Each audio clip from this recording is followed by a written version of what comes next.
Yo guys, what's going on? I am Tim Kelly, Senior Editor and Content Developer here at Section215.com, giving you an NBA Finals Game 2 recap. And LeBron James, after hearing about the cramp stuff for 3 days, comes out with a big response: 35 points, 10 rebounds, 2 steals, and 3 assists as the Miami Heat take back home court advantage, win 98-96 in what was a very, very good game.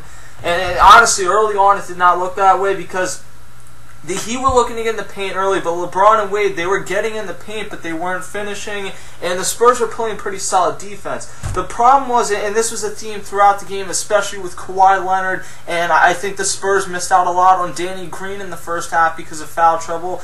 They committed a lot of fouls, and some of them were ticky-tack fouls that shouldn't have been called. Some of them were Dwayne Wade flops. But, I mean, that's going to be one of the narratives of this game. Tim Duncan started hot with some great passes from Tiago Splitter, but LeBron was aggressive early on, but he didn't seem to have that same explosion. And when he was getting to the hoop, he wasn't finishing. And he said prior to the game that he felt better, but he wasn't at 100%. And I think a lot of people are going to say that he was trying to look for a way out by saying that he was leaving himself a way out. And I really don't feel that way. I think that normally I would, if I'm LeBron James, I'd just say, yeah, I'm feeling fine. But he was honest. I really don't think 2 days after needing IV after a game, you probably feel at 100%. But that said, I mean, after the first quarter, they struggled mightily to finish their shots in the first quarter. Him and Wade only had 2 points in the first quarter. But after that, LeBron went off. Chris Bosh, who played a really solid overall game, kept the Heat afloat in the first quarter with 7 points. In the second quarter, the Heat started to get hot. LeBron James dropped 11 points, and in the entire first half, this was a really telling stat, LeBron James did not attempt a shot outside the paint. I mean, this is LeBron James, a guy who we have been asking and begging to do this for years. He settled for jump shots in numerous NBA Finals occasions, most notably the 2007 Finals when he wasn't nearly the shooter that he is now. But still, his best weapon is to get inside because it opens things up for his jumper. If he's able to get inside, even if he's not finishing, but if he can get to the line and make shots, then that opens up his jumper, gives him a little bit more space to shoot that elbow jumper or the corner jumper. So, I mean, that really set the stage for the rest of his game. And I really felt, and I'm not normally one to talk about, oh, I think the refs are slanting this game to the Lakers, I think the refs are slanting this game to the Heat. But in the second quarter, it really felt like that because Wade had that flop that was so obviously wrong. I think they should start being able to review things like that. Manu Ginobili got in some foul trouble because of that. And then Wade on that sick Chris Bosh dunk, one of the 2 that he had tonight, Wade had a huge offensive foul that just went uncalled for whatever reason. And that changed the course of this game. I think that he got certainly an advantage from the refs in the second quarter. The good thing that the Heat got, because as poorly as they played for about the first quarter and a half, the good thing that they had was Danny Green was in foul trouble, Kawhi Leonard wasn't great, Patty Mills wasn't great, Boris Diaw played better in the second half, Marco Bellinelli didn't do too much tonight. But their secondary options behind Duncan, Ginobili, and Parker only combined for 12 points in the first half. So the big advantage for the Spurs is that they are better 1-9 than the Heat are. The Heat might be better 1. I mean, I don't think there's much of a question that the Heat have the better first option. Some people would even say they have the better 1 through 3. I'm not sure I would necessarily agree with that, but when LeBron plays like he did tonight, that I can certainly see how you can make that case. But when you take away the fact that the Spurs have that depth advantage because their bench doesn't provide a ton, then you open the door for games where LeBron James can single-handedly go off in the second half and lead you to a win. Because after being down by as many as 11, and it felt like a lot more, especially in the first quarter, the Heat went into the locker room after the second quarter with a 43-43 tie, a very manageable game. In the third quarter's neck-and-neck action, both teams beginning to ref bait. I saw even Tim Duncan do that, which is rare for him. And I honestly feel like if Dwayne Wade, he to me is, I hate watching Dwayne Wade flop more than I hate watching LeBron James flop. I don't like flopping, but Dwayne Wade, I am so sick of him doing that pump fake, get someone in the air and lean into you. I think that play We need a new rule that gets rid of that. But if the Heat, the Spurs made the adjustment, saw that the Heat were getting calls by ref baiting in the second quarter, so they began to do that early in the third. And I think it got to a point about midway through the third quarter where the refs were blowing the whistle way too much. To their credit, they kind of let it go the rest of the game. LeBron James in the third quarter went on an 8-0 run himself, finally starting to take some jumpers, and he was nailing.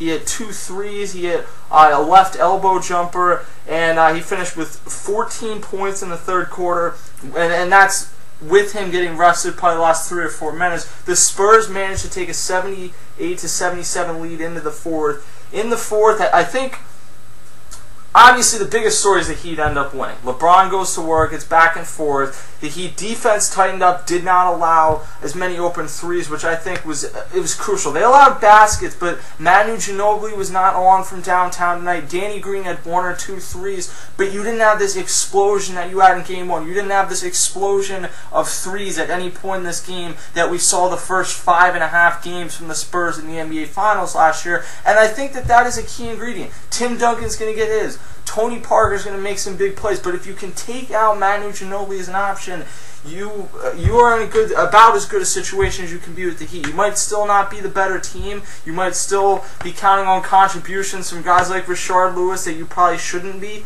but you're in a better situation than if you're allowing them to get the threes. And I think LeBron James being on the court, I mean, I don't want to give too much credit to LeBron James, but when he left the court in Game 1, that's when Danny Green began to go off because their whole rotation got screwed up. Some of that has to do with LeBron James being a good defender. A lot of it has to do with the fact that you're just taking someone out of the rotation and inserting someone new who isn't someone that's 6'9" and has incredible athleticism. So it screws up the entire rotation and allows guys to get open. Without that today, I think that really hurt the Spurs. The dirty Chalmers elbow is something that I think is going to be talked about tomorrow. I mean, they did about what they could. It was a flagrant foul. It was called as such. The Spurs, who ended up losing this game by 2, missed 4 straight foul shots. 2 of them were Tony Parker, who probably shouldn't have been taking those foul shots, considering that he just got elbowed into the ribs, and it was a dirty play. I think that Mario Chalmers should be fined for that. You can't suspend him for that, though, because it's a dirty play, but it's not a suspendable action. Certainly not in the NBA Finals when you're talking about taking someone's starting point guard out of the equation. So, I mean, it's a dirty play, but the Spurs had the 2 with Tony Parker. You had the 2 other free throws that Tim Duncan missed right after that. And from the line tonight, they were not that good. They were 12 of 20, 60% from the line. The Heat were 16 of 21. That's not great, but it was a lot better than what we saw from the Spurs tonight. I think that's one of the things that's going to end up being talked about. Chris Bosh played pretty well. I think in a lot of situations, when Chris Bosh is able to get into the paint and be effective, the Heat are a lot more effective as a team overall when Chris Bosh is on than when Dwayne Wade is on. And that's what I truly feel right now. I think Dwayne Wade has performed really poorly through the first 2 games. And at the same time, I almost wonder if that's not something that's okay for them. If you allow LeBron and Bosh to go off and you take Wade out, you get 14 or 15 from him. You got 14 tonight.